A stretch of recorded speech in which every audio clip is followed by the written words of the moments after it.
Agora fez barulho. Olá, você que acompanha o canal Ideal, estamos começando mais um podcast, é o nosso Pode Falar, e hoje nós temos uma edição extraordinária para falar sobre a questão do tornado. É a passagem do tornado em Xanxerê, marcando 7 anos neste dia 20 de abril, e a gente convidou aqui o capitão Alan para a gente bater um papo, falar um pouquinho sobre o trabalho também do Corpo de Bombeiros, o que eles vivenciaram durante essa cobertura. Olá, você, meu amigo, como é que você está? Tudo certinho, tranquilo? Boa tarde, obrigado pelo convite. Sempre uma satisfação poder fazer parte aqui das entrevistas com vocês. Legal demais. A gente que agradece pela participação aqui já. Cristine Maraga, como é que você tá? Tudo certinho também? Tudo certo. 7 anos depois, tudo certo. 7 anos depois. Pois é, a Cristine Maraga, não sei se você lembra, capitã, mas a Cristine Maraga foi a menina que ela foi jogada de um lado pro outro, o tornado veio, puxou, derrubou, arrastou. Jogou. É um refrigerador, né? Caiu em cima. Rapaz do céu, foi uma situação bem complicadinha. Levei uma surra. Foi. Vamos começar dando uma retomada aqui, contextualizando, porque todos nós acabamos nos envolvendo, né, de alguma forma naquela situação. Queria saber de ti, quando você recebeu a notícia do tornado em Xanxerê, onde você estava, o que você estava fazendo, como é que foi? Certo. Eu comentava outro dia, para mim foi bastante impactante, porque no dia 20 de abril, né, eu estava em Porto União, na minha cidade natal, junto à minha família, visitando lá, né? Era véspera de feriado e a informação começou a chegar de uma maneira meio truncada, digamos assim. Até espantoso, né? Colegas bombeiros de outras regiões, São Miguel do Oeste, Joaçaba, Lages, mandando mensagem via WhatsApp ali, perguntando se tinha acontecido alguma coisa em Xanxerê, porque tinham algumas informações e não conseguiam contato com ninguém, né? Só essa informação já nos causou um certo espanto, né? Baseado nisso, a gente começou a tentar contato com o pessoal para saber se tinha acontecido alguma coisa. A gente sabe que, vez por outra, né, somos vitimados aí por vendavais ou temporais, alguma coisa assim. E, de fato, nos assustou um pouco mais não conseguir contato com ninguém aqui da região, familiares, enfim, né?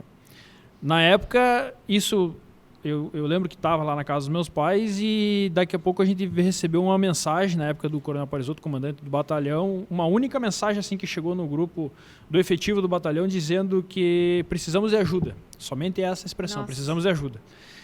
E isso, confesso que chega a me arrepiar assim quando eu me lembro, né? Porque não tem informação nenhuma e de repente um pedido de ajuda mesmo que via mensagem assim. E dessa forma, né? Dessa Sem forma. mais informações. Dessa forma, Nossa. sem conseguir contato com ninguém. Então foi nesse momento que a gente começou a forçar, tentar contato, enfim. E eu lembro que na época eu consegui contato assim meio que esporádico com o sargento Romão, cabo na época, que era o chefe de socorro no dia. E aí eu perguntei para ele, digo, meu amigo, qual é a realidade, o que aconteceu aí na cidade, não conseguimos falar com ninguém, aconteceu alguma coisa, precisa de apoio, precisa que a gente volte para a cidade. E ele me respondeu também muito brevemente, assim, disse, na época eu era tenente, né? Sim, tenente, eu acredito que 1/3 ou pelo menos metade da cidade está destruída e se puder volte porque tem muito trabalho para enfrentar. Nossa. Então aquilo foi, realmente me arrepia assim de lembrar, né? Daí, na sequência, conseguimos contato com um integrante da família da minha esposa, que é daqui, e ele confirmou a situação, né, que havia acontecido, não sabia nem dizer o que na época, falava assim, vendaval, né, muito forte, muita destruição na cidade, que a família, graças a Deus, naquele momento estava bem e que realmente o pessoal estava trabalhando muito. Então, de pronto, juntamos as coisas e voltei, né, isso era final do dia, chegamos aqui por volta de umas 23 horas naquela noite, véspera do feriado. Quando nós chegamos, vim direto no quartel, já não consegui entrar no quartel de tanta gente que tinha, né? Veículos, viaturas, pessoal ali pedindo apoio, pegando lona e, enfim, tava o caos total. Então me apresentei de pronto ao comandante ali na época, me inteirei um pouco da situação, ele disse, ó, vai para casa, descansa e amanhã no clareado do dia se apresenta aqui sem previsão de sair, né? E de fato foi o que nós fizemos e dali em diante, do dia 21 em diante, então trabalhamos, me lembro assim que 5 dias consecutivos, né, sem sair do quartel. E depois, mais um bom tempo ainda, né, já em escala de revezamento, enfim, mas foi algo realmente fora do comum, assim, né. Não tinha como ter uma dimensão, né? Você, Não tinha.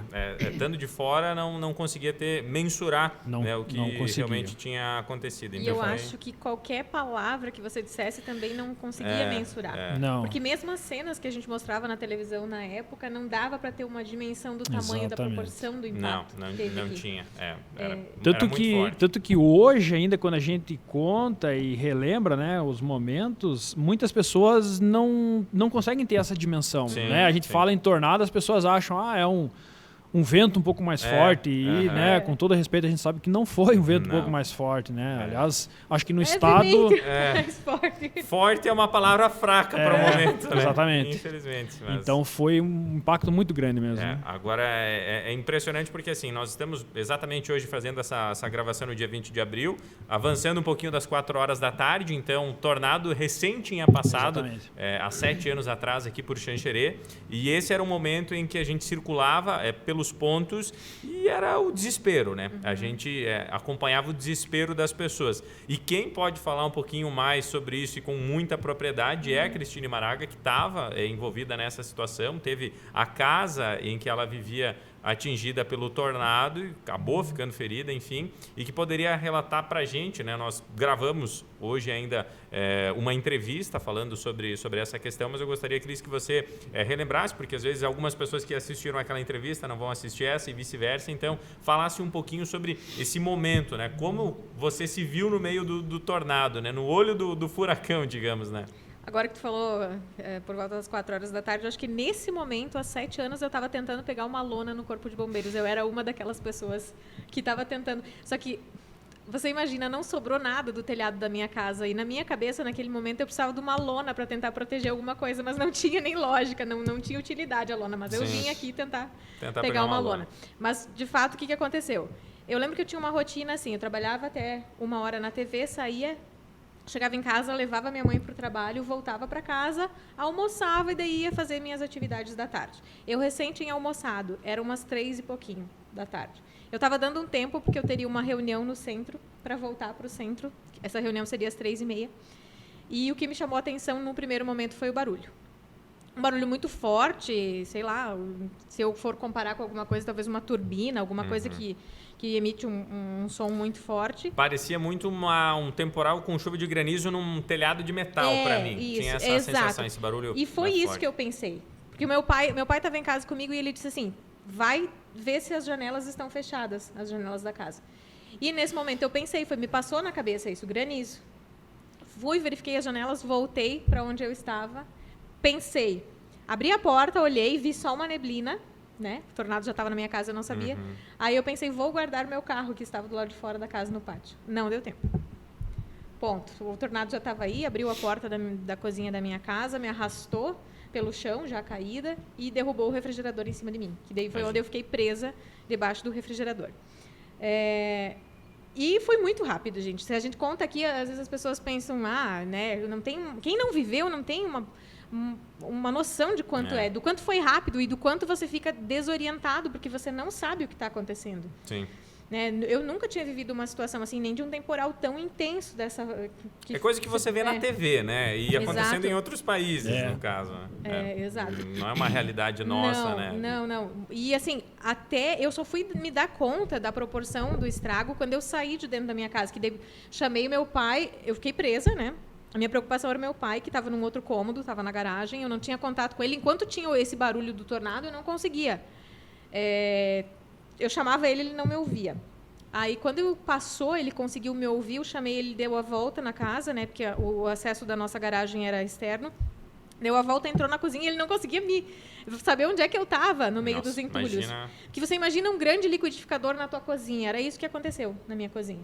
Chacoalhou tudo. Virou tudo. Eu senti, assim, o momento tripidar do tornado em que ele arrancou o telhado da minha casa. Imagina a força disso, Exato.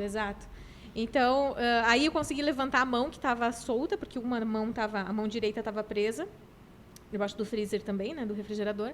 Eu consegui erguer a outra mão e ele conseguiu me ver. Então, no meio dos escombros, foi ele que veio e conseguiu tirar o refrigerador de cima de mim. Aí, quando eu saí, eu pedi para ele se ele estava bem, ele disse que estava bem.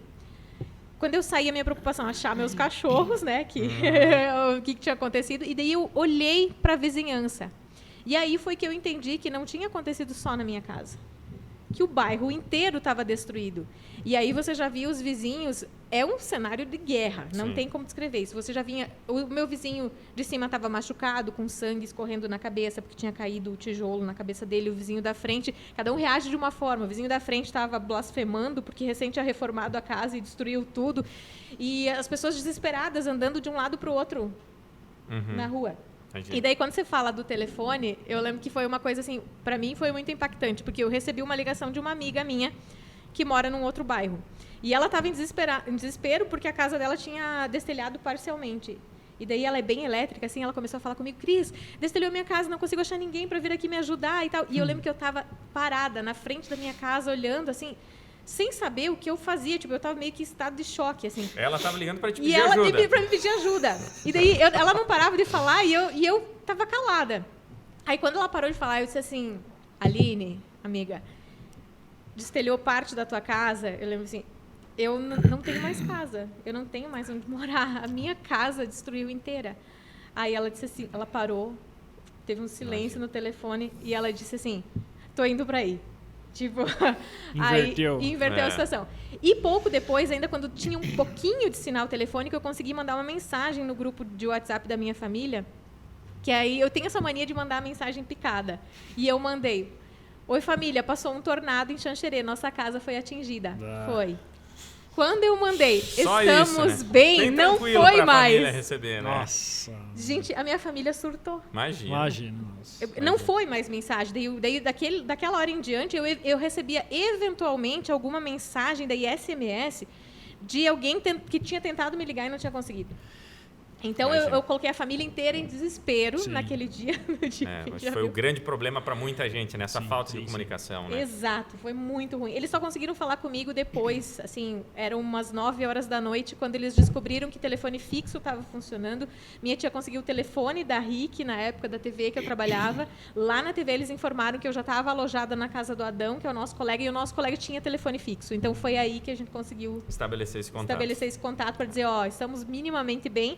E aí a minha tia de Florianópolis conseguiu avisar o restante da família de outras cidades de que a gente estava minimamente bem, sabe? Nossa, realmente é impressionante. Cada vez que a gente ouve é difícil não se arrepiar, né? Porque é algo muito forte. E no meu caso, eu estava fazendo uma cobertura falando sobre o feriado de Tiradentes, né? Então fazendo aquela pauta para encher linguiça que a gente fala, né? Aquela, sabe, quando o jornal não tem nada para colocar, vai aquela. Precisamos, né? Precisamos fazer uma pauta. A vantagem da internet é que a gente não tem isso, que a gente não tem essa necessidade. Tem uma programação de 1 hora e tem que ter o conteúdo ali. Que? Tu não acha interessante falar da Praça Tiradentes? Tava lá fazendo uma passagem, falando que em Xanxerê, a Praça Tiradentes tinha recebido o nome, né, tal, o feriado de Tiradentes, fazendo esse link, né? Tava fazendo um material Gambiarra. espetacular, né? Maravilhoso. E aí eu ouvi, para mim, o som era muito nítido. Quem já esteve dentro de um ginásio de esporte e quando cai uma chuva de pedra, uma chuva muito forte, aquela chuva torrencial, você imagina aquele barulho, assim, aquele forte, aquele uau, assim, era esse som que eu ouvi. E aí eu tava fazendo essa passagem aí com o Célio, nosso cinegrafista, e aí eu virei assim, tanto é que pega na imagem, né? Eu virei assim para, meu Deus, o que tá acontecendo? Né? Ele falou, não, temporal. E aí a gente entra no carro assim da TV já para se direcionar, e eu vi parte de um telhado assim voando. Nossa. Eu disse, cara, é tornado, e a gente tem a gravação até desse momento. Nós vamos fazer uma reportagem sobre isso também. Um dia. Ano que vem. Acho que vamos deixar para o ano que vem. Não vai mais dar tempo esse ano, né? E aí, pega toda essa conversa e tal, e vamos identificar, e vamos chegar mais próximo, e não sei o quê.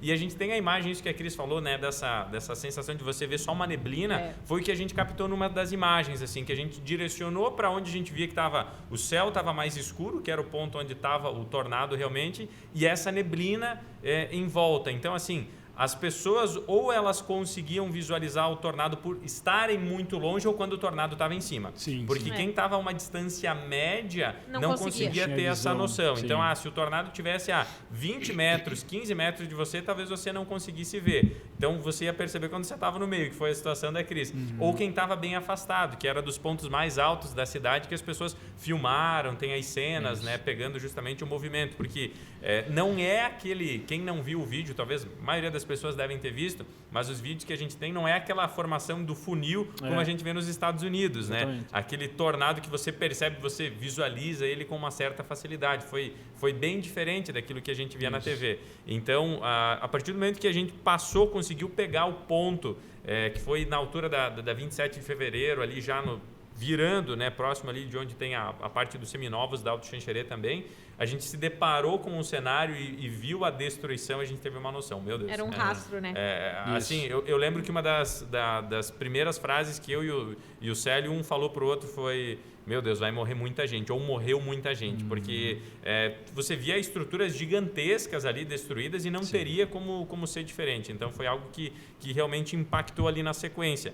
Mas o que a gente viveu fazendo a cobertura é muito diferente do que a Cris vivenciou enquanto vítima, enquanto vocês vivenciaram também nos dias seguintes nessa questão do atendimento. Gostaria que você falasse um pouquinho sobre isso, esse contato com as pessoas, com as famílias. Como é que era para ti estar vivenciando tudo aquilo? E claro, que bom que você podia ajudar e não tinha necessidade de ser ajudado, mas como é que foi essa tua experiência enquanto profissional também? Pois então, primeiro assim impactou muito para nós, para todos, né, uns mais, outros menos, o fato de ser na nossa casa, né, na nossa cidade, né? A gente sempre tem uma máxima assim de estar preparado para prestar apoio, para ir deslocar aí para outras cidades, mas de repente estar atuando num cenário desse dentro da nossa cidade, então foi talvez o que mais nos impactou assim, né? Eu lembro que na época, para ajudar ainda, o quartel estava em reforma ali, então a gente, né, teve que estabelecer um posto de comando ali em meio à confusão da reforma, foi bem caótico assim. Já começou atípico o acionamento da nossa equipe aqui, que eu não estava presente, mas depois o pessoal relatou. A guarnição daquele dia tinha sido acionada para desobstrução do acesso lá da FEME ali até o posto Copani, porque tinha umas árvores caídas, que no final das contas, hoje a gente imagina que já era um primeiro impacto do tornado, né? Então, coincidentemente, o caminhão foi pela BR, pela rodovia, e a ambulância estava numa outra ocorrência e foi lá por cima. Aconteceu que quando eles chegaram num determinado ponto, ali mais ou menos no meio daquele acesso, tinha uma infinidade de árvores caídas, de um reflorestamento de eucalipto lá sobre a via, e cada viatura chegou em um lado daquela imensidão de árvores e começou a trabalhar.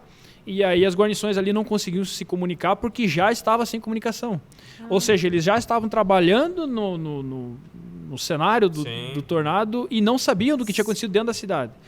Aí que talvez era prioridade. Exatamente. Com certeza. Aí o que o Cabo Romão, na época que estava na ambulância, pensou: eu vou dar a volta por dentro da cidade e ir pelo outro lado para fazer contato com a guarnição do caminhão e trabalhar, somar força, né? Quando eles vieram por dentro, ali acho que pela altura da Alto Xanxerê, por ali do Posto Copani, para voltar aí pela rodovia, pela FEME, é que eles viram ali, né, aquela visão do bairro Taca ali, toda a destruição. Que foi o mais atingido. E aí se deram conta do que tinha acontecido, né? Então voltaram lá, acionaram a guarnição do caminhão e dali para frente foi só trabalho, né? Claro que daí a guarnição do dia atuou prontamente no resgate dos feridos, que foram muitos, né? O pessoal relata que transportavam inúmeras pessoas, né, nas ambulâncias, e aí a gente teve apoio dos outros quartéis próximos, Xaxim, Ponte Serrada, Faxinal dos Guedes, Abelardo Luz, São Domingos. As guarnições vieram para cá para prestar esse primeiro apoio, né, e relatos assim é de que naquela noite o trabalho maciço foi no hospital, até no fato de ajudar a gerenciar todo esse caos que estava no hospital. Quanta né? gente chegando, né? Eu fui... Perdão te interromper, mas eu fui levar a minha mãe, porque quando eu cheguei aqui no Corpo de Bombeiros para pegar uma lona, a minha mãe tinha voltado. A minha mãe viu o tornado passando, começando do início. Ela se desesperou, foi até ela em casa, e a gente não deixou ela entrar dentro do terreno, justamente por causa. A gente sabia que ela é hipertensa e que, de alguma maneira, isso ia afetar ela. Eu vim com ela para pegar a lona, e aqui no quartel ela começou a passar mal, que a pressão dela alterou. Aí, eu lembro até que me disseram aqui, eu não lembro quem foi que me disse, leva ela no hospital. Se tu consegue descer com o teu carro, leva, porque aqui a gente não está com condições. E realmente, era um formigueiro aqui de gente pegando lona. Quando eu cheguei no hospital, estava relativamente tranquilo. Deixei minha mãe lá para ser atendida aqui. Fui tentar resolver outras coisas. Quando eu voltei para o hospital, cerca de 1h30 depois... Já era o caos. Que aí foi quando eu comecei a sentir dor da minha lesão, que daí eu acho que a adrenalina já tinha baixado um pouco. Aí era o caos. Tu não tinha como... A emergência era o caos. Aí que eu encontrei o Romão e ele me disse... Ele disse assim, tenta o 24 horas, que está funcionando, funcionava um pouquinho abaixo, porque aparentemente você está bem, né? Vai para o 24 horas. Aí foi quando eu procurei no pronto atendimento. Que aí também era o caos, porque o pronto atendimento não tinha gerador. Suporte para... Não tinha suporte. Então, eles faziam injeção para mim para dor, porque eles também não tinham como fazer um exame. Então, eles me medicavam para dor. Me medicavam à luz de vela. Nossa.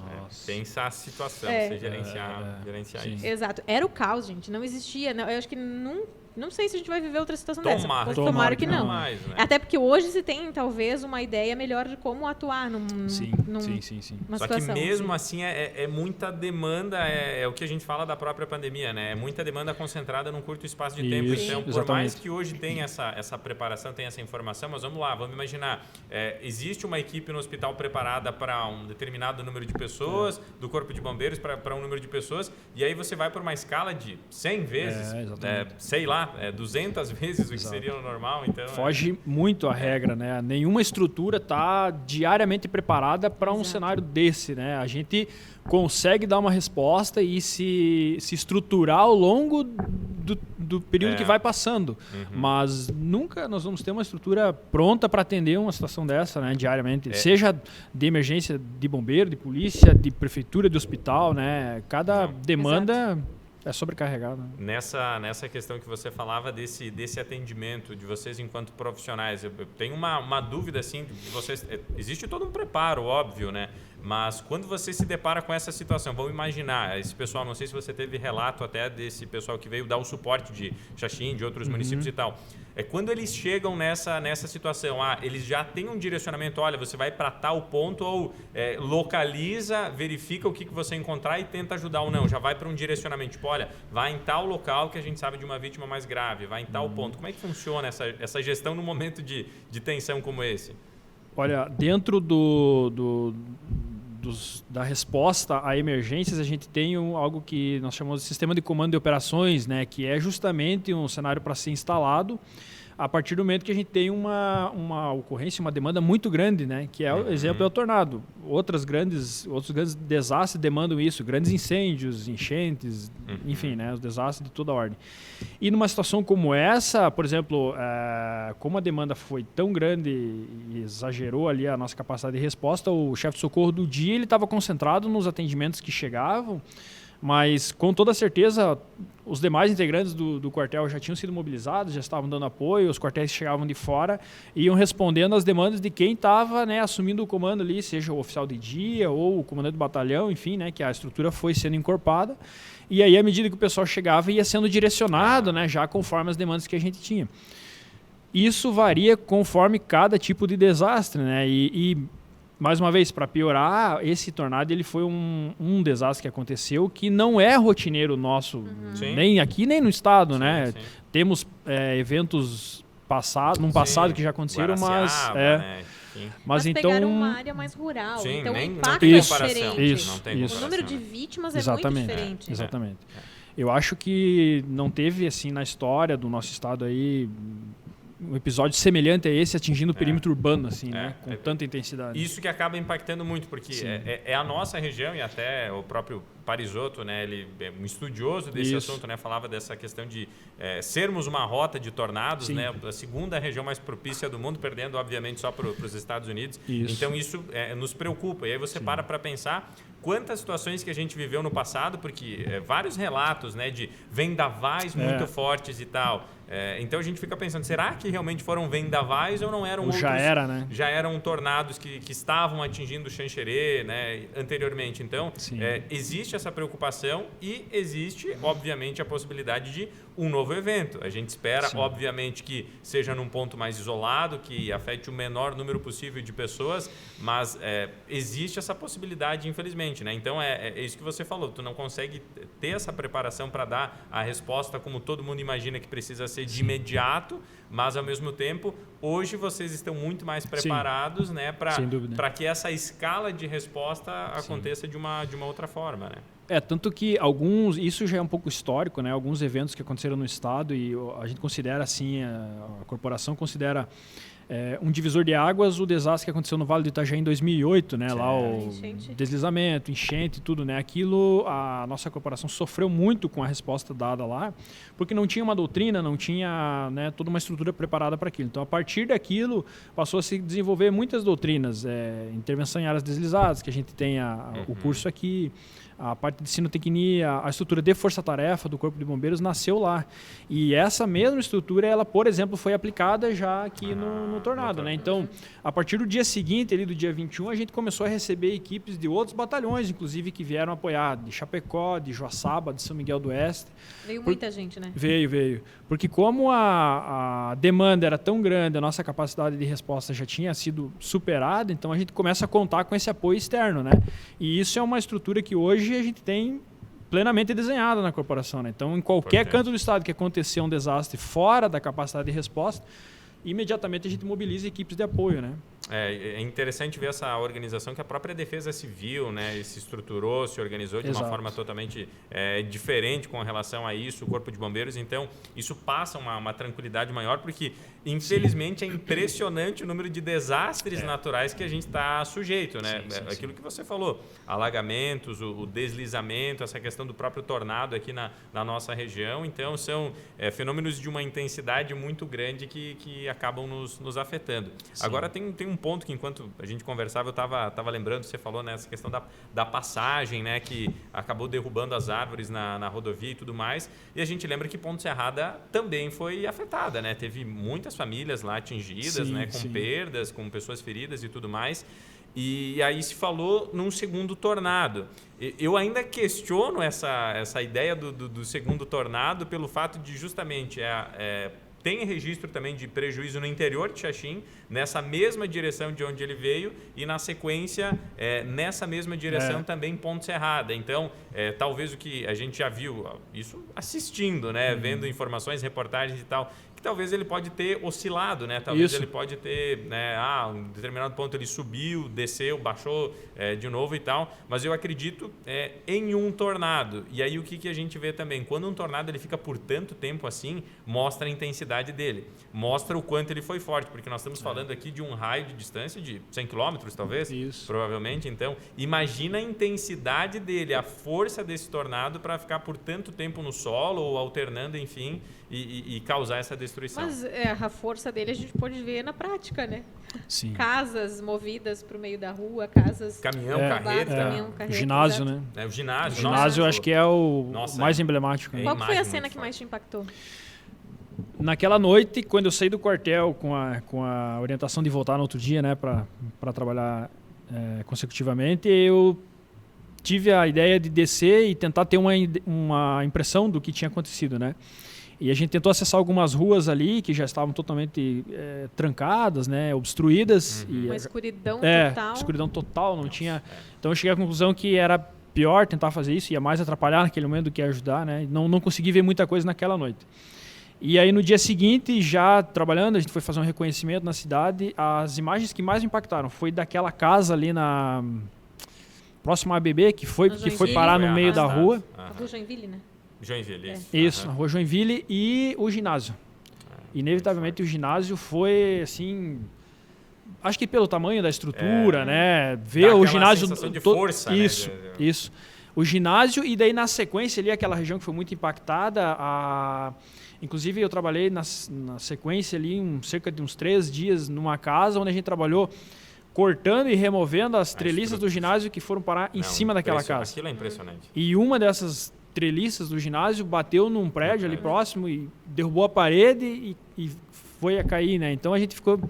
Gente, para botar o ginásio no chão e fazer voar a estrutura metálica do teto...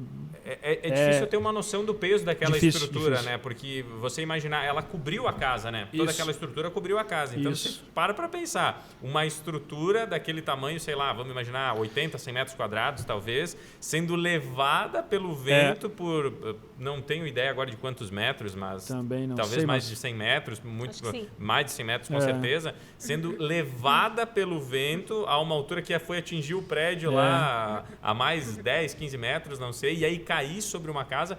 Aí você vê que realmente não... Sim. Assim, falar que foi um vento mais forte Nossa, passa muito longe, A minha né? casa ficava a 500 metros. A minha casa não, a casa que eu morava ficava cerca de 500 metros ali do ginásio em linha reta. Então eu fiquei bem na rota, no meio da rota. E o que eu mais, depois parando para analisar na minha casa, é que a minha casa era cercada por grades vazadas. Ele arrancou essas grades vazadas. Quando você pensa numa estrutura sólida ser derrubada, até faz um sentido, mas uma grade vazada, uma parede, né, então, arrancar. Porque parece que como que prende, como é que faz força para puxar isso, né? É impressionante. E assim, eu não sei se vocês acreditam, tem se prendem em alguma coisa de espiritualidade, mas assim, quando se para analisar quem viveu isso, e eu ouvi muitos relatos de outras pessoas assim que se feriram ou que tiveram um dano, um prejuízo financeiro muito grande, mas que quando param para analisar, qualquer cenário outro seria muito pior. Sim, com certeza. Porque se naquele momento eu tivesse conseguido sair da minha casa para tentar guardar o meu carro, teria sido atingido. eu teria sido arrastada. Porque o que aconteceu? Na minha quadra, eu morava numa esquina. Na outra esquina tinha um prédiozinho de 2 andares. O tornado tirou uma geladeira e jogou a geladeira na casa do meio da quadra. Eu peso menos que uma geladeira. Sim. Seria... Então, sim. Eu não, sabe, o que teria acontecido comigo? Ou se eu estivesse no sofá onde eu estava, que caiu a parede. Todos os cenários possíveis eram piores do que eu estar ali debaixo do refrigerador. Sim. E muita gente viveu isso, eu acho que sentiu isso na pele. E a gente ouvia relatos, assim, por exemplo, daquela escola, que por sorte foi no dia, foi no horário em que os danos parecem que foram menores do que poderia ter acontecido. Ter sido muito sim, pior. sim, porque se tivesse aula, se não fosse numa véspera de feriado, que tinha um feriado mais prolongado, porque era uma segunda-feira, o feriado era na terça, então na segunda-feira não tinha aula, o refeitório caiu, ali teriam umas 30 crianças. Exatamente. O próprio horário em si, que era um horário que a maioria das pessoas estavam no centro da cidade trabalhando ou em outros pontos nas empresas e que menos pessoas estavam em casa, porque aí você pega, se fosse no período da noite, por exemplo, as famílias... Não, seria... totalmente desprevenido. Não que a gente estivesse prevenido durante o dia, mas à noite, imagina tu entender o que aconteceu. Seria muito pior. É por isso que a gente fala, e assim, é um número muito expressivo, porque foram 4 vidas perdidas, né? E na sequência, diretamente depois na sequência mais pessoas, mas se você para analisar a dimensão de tudo que aconteceu, o impacto, a força, você diz, não, realmente é isso, poderia ter sido muito pior, e vocês podem falar com mais propriedade sobre isso, né? Sem dúvida nenhuma, foi uma série de fatores que contribuiu para que os danos diretos não fossem tão graves assim, pensando em vidas, né? Outro exemplo emblemático disso é as crianças que estavam dentro do ginásio, inclusive, né? A equipe isso. lá, né? Que olhando como o ginásio ficou, não dá para acreditar que sobreviveram, e graças a Deus sobreviveram, né? Exato. Essa questão de justamente aí um ponto interessante que a gente fala cada vez mais e que existem pessoas que às vezes questionam e falam sobre essa questão do trabalho preventivo do Corpo de Bombeiros.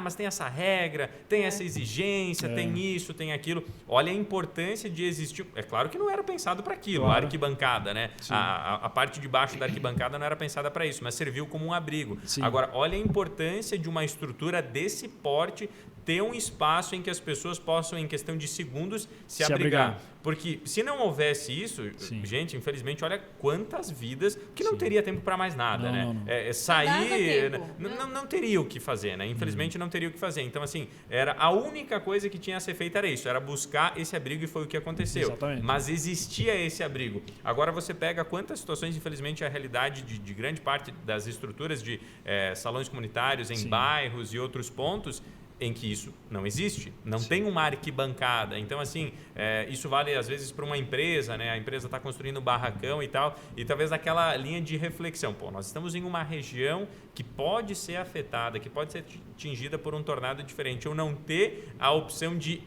a minha equipe, as pessoas, os meus colegas terem um ponto para se abrigar, é algo para realmente se pensar. Então, é nesse aspecto que eu vejo que, assim, tem que ter a prevenção, tem que existir esse trabalho de prevenção. Sim. E tem que existir algumas regras, algumas coisas que num primeiro momento parecem, são mais chatas, são burocracias que são criadas, mas em momentos como esse a pessoa vai dizer, olha só, salvou uma vida, sim, valeu, sim.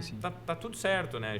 Já se pagou. E eu não sei como é que foi essa sequência para vocês ali, porque vejo que teve muita orientação, mas como é que tem sido essa sequência até hoje, né? Porque passados 7 anos a gente sabe que no Brasil as coisas não avançam na velocidade como deveriam avançar. O que a gente pode tirar de lição ou de avanços nesse sentido em termos de estrutura, de possibilidades de se abrigar? Você acredita que já há um entendimento melhor nesse sentido? Olha, infelizmente a gente culturalmente no Brasil tem a tendência a esquecer rapidamente, né, dos efeitos.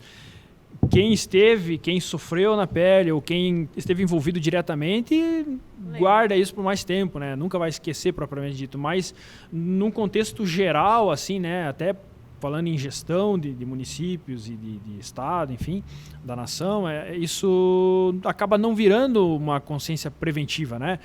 Como você falou, o bombeiro exige uma série de itens para fins de prevenção, de evacuação, mais voltada à prevenção e combate a incêndio nas estruturas públicas, mas, de fato, a gente não tem exigências exclusivas para esse caso, para tornado, por exemplo. Assim como não tem para muitos outros desastres, né? A gama é muito grande. Então, a gente foca um pouco mais naquilo que é mais rotineiro, né? Que é o risco mais iminente. E eu lembro que na época, depois disso, se debateu muito a importância de criar essa conscientização de abrigos, né? A gente não precisa necessariamente, como nos Estados Unidos, cavar e construir um abrigo em cada casa, mas pensar em cada residência, em cada estabelecimento, um ponto forte, um ponto bomba, digamos assim, né? Uma arquibancada, uma escada, um banheiro, fazer um pouco mais reforçado quando vai fazer, pensando nisso, né? Que sirva de abrigo. A gente está falando de tornado que impactou, mas daqui a pouco um próprio vendaval, claro, né, que atinja. Acontecer. Agora a gente sabe que na realidade também não é tão simples assim, né? A grande maioria das pessoas não tem sequer condições de claro, prover uma reforma ou quando vai construir. Não é só uma questão de escolha, né? Exatamente. Mas, publicamente falando, é interessante se pensar nisso, até porque, bem enfatizado antes, a gente faz parte desse corredor, daqui a pouco isso pode acontecer novamente, né? Então, pelo menos escolas, estabelecimentos públicos precisariam ter isso, né? Porque a quantidade de pessoas ali, né, o número de possíveis vítimas é muito grande, né? E pelo que eu lembro, até o próprio Parisotto, em uma entrevista, ele falava sobre isso. A gente não sabe quando, né? Se vai ser em 5, se vai ser em 10, se vai ser em 100 anos, mas vai acontecer. Sabe que vai ter o próximo. Vai acontecer, não sabe a intensidade, mas vai acontecer. Então é isso, né? A gente tem que estar um pouco mais preparado. Então, quem tem a condição de daqui a pouco, eu vou optar por ter uma casa com uma laje, que pode ter essa opção, excelente, né? É isso que tu falou, né? Tem muitas famílias, a realidade da grande maioria das famílias não é assim, não, vou fazer uma reforma aqui, vou me proteger e tal. Sim. Infelizmente não é assim. Mas passar a tornar isso algo cultural, que daqui a 50 anos, quem sabe, a gente vai ter um resultado totalmente diferente. Sim. De pensar, olha, nós estamos numa região em que, assim, você vai construir, pensa nisso. Já pensa nesse banheiro reforçado, nesse cômodo reforçado para que as pessoas possam se abrigar. Então, eu vejo que é isso que a gente precisa avançar, né? Ser gradativo. Nós estivemos na semana passada participando do primeiro seminário de resposta a desastres do Corpo de Bombeiros Militares de Santa Catarina. Aconteceu em Lages, onde foi celebrado aí 10 anos da implantação das equipes de força-tarefa no estado, né? Então, cada batalhão tem a sua equipe ali de pronto emprego para esse tipo de situação, né? E lá se discutia muito, e esse discurso foi novamente repetido, né?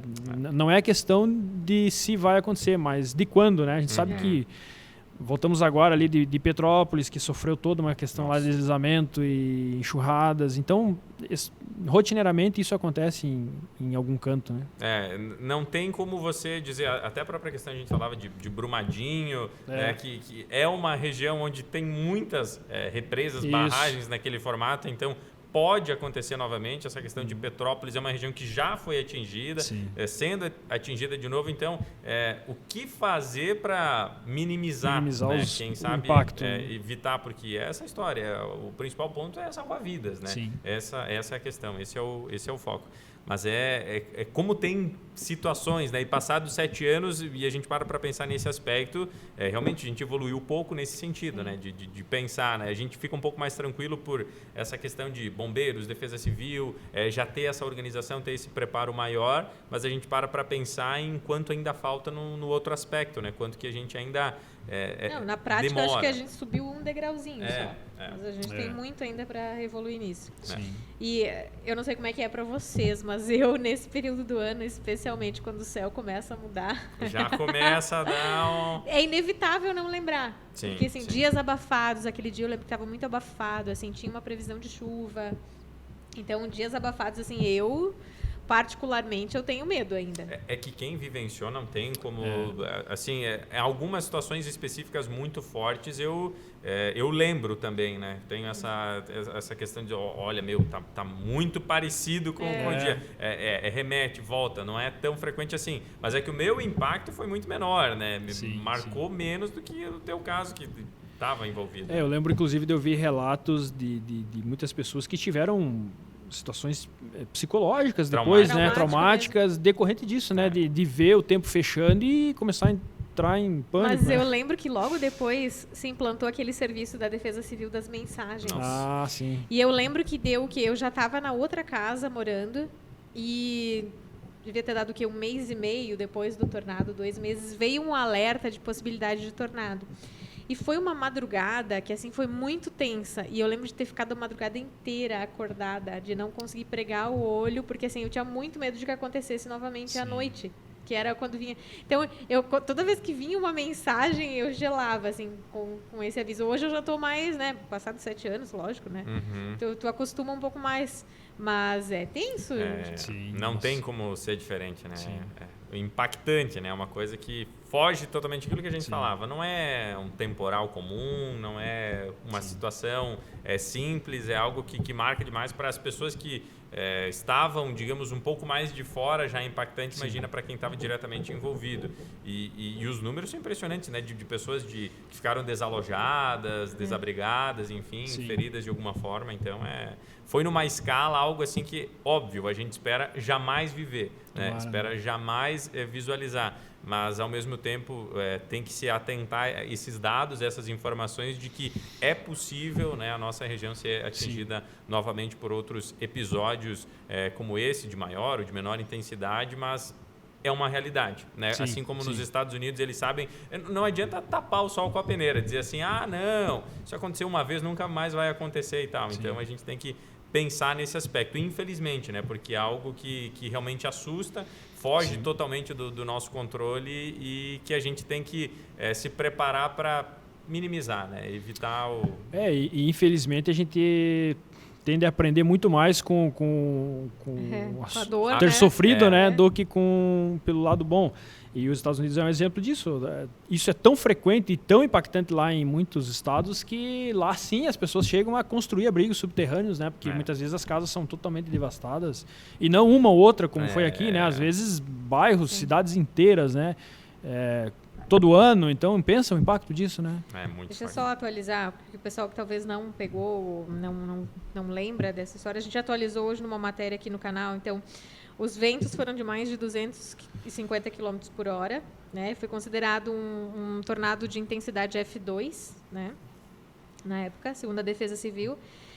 Mais de 530 pessoas desabrigadas, 4.200 desalojadas, 4 pessoas morreram, né, em razão diretamente do tornado e centenas ficaram feridas. Então, foram mais de 2.000 casas danificadas e 245 totalmente destruídas, que não teve nem opção de recuperação. 9 prédios públicos e 38 empresas também foram danificadas. Então, o prejuízo material de mais de 100 milhões de reais na época. Você imagina que você falar em 2.000 casas é como se você pegasse a grande maioria dos municípios da nossa região e aquele município inteiro tivesse sido destruído. 2.000 casas, a gente está numa realidade de municípios de 5, 7, 8, 10 mil habitantes. Você imaginar 2.000 casas é algo fora realmente do comum, né? Foge completamente. Vamos somar umas... 3 pessoas por casa. 6, 7 mil pessoas, né? Então Sim. Afetadas diretamente, mas aí quando você para lembrar que, por exemplo, assim, a região toda ficou sem luz, Sim, a cidade toda sim. ficou sem água, porque daí destruiu aqui as torres de energia, então é um impacto muito maior regional, Sim. né?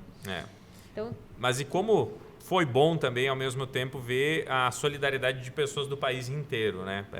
Tirar, digamos, o lado positivo da situação Sim. e Sim. ver a solidariedade, como as pessoas enviaram ajuda e muita ajuda chegou. Agora, dentro do lado positivo, olhando para o lado negativo, infelizmente, como tem gente que quer se aproveitar, né? Infelizmente. É impressionante, assim, você vê que no meio da situação, do caos, comida chegando, roupa chegando, e ter pessoas com a capacidade de querer se aproveitar dessa situação. Então, infelizmente, existe isso, mas... ser humano. É o ser humano, Sim, sim. mas a gente espera que isso não tire o desejo das pessoas poderem ajudar, porque acontece isso. A gente tem a situação de Petrópolis, de outras regiões em que acontecem tragédias assim e que as pessoas de outros estados fazem essa Sim, doação sim. E que isso não afete de dizer assim, não vou enviar nada porque talvez vão desviar. Né? Não, sério, assim, ó, falando como uma pessoa que passou por isso mesmo. Eu não gosto muito da palavra vítima, mas assim, que viveu isso na pele. Mas é uma vítima, né? Ninguém sabe, ou poucas pessoas sabem, ninguém não, essas 4 mil pessoas, 4.200 diretamente desalojadas talvez saibam, mas o que você você... 3 horas da tarde você tem tudo, você tem tua casa montada, você tem tua roupa, você tem tuas coisas, está tudo certinho na tua vida. 3h15 você não tem mais nada. Assim, ó, a sensação naquela noite do dia 20 de chegar na casa do Adão, que nos abrigou, que abençoado ele e a Rosane nos abrigaram por 10 dias, de você não ter uma calcinha para vestir, de você não ter o que... Você vai tomar banho, porque eu estava imunda, eu estava uma mulher das cavernas, totalmente suja, do último fio de cabelo até o dedão do pé que estava cortado, eu não tinha o que vestir, sabe? Então, assim, gente, a solidariedade é fundamental nesses momentos. Assim, o que eu comi nos dias sequentes foram de doações que eu ganhei, entende? Sim, porque... O primeiro aluguel foi alguém que pagou para mim. Tipo, a minha cama foi alguém que me deu, sabe? A toalha de banho que eu usei para me secar foi alguém que me deu. Cara, isso é muito impactante para quem está vivendo isso. Sim. E você fica naquela situação que você não vai pedir porque você já sabe que está recebendo bastante coisa, mas ao mesmo tempo você precisa. E aí você fica preocupado com as outras pessoas que têm menos condição ainda e tal. Exato. Mas, ao mesmo tempo, a gente tem que ser realista. Ninguém está preparado para uma situação como essa em termos por mais que você tenha uma condição intermediária, que você não seja aquela pessoa mais humilde, mas vamos lá.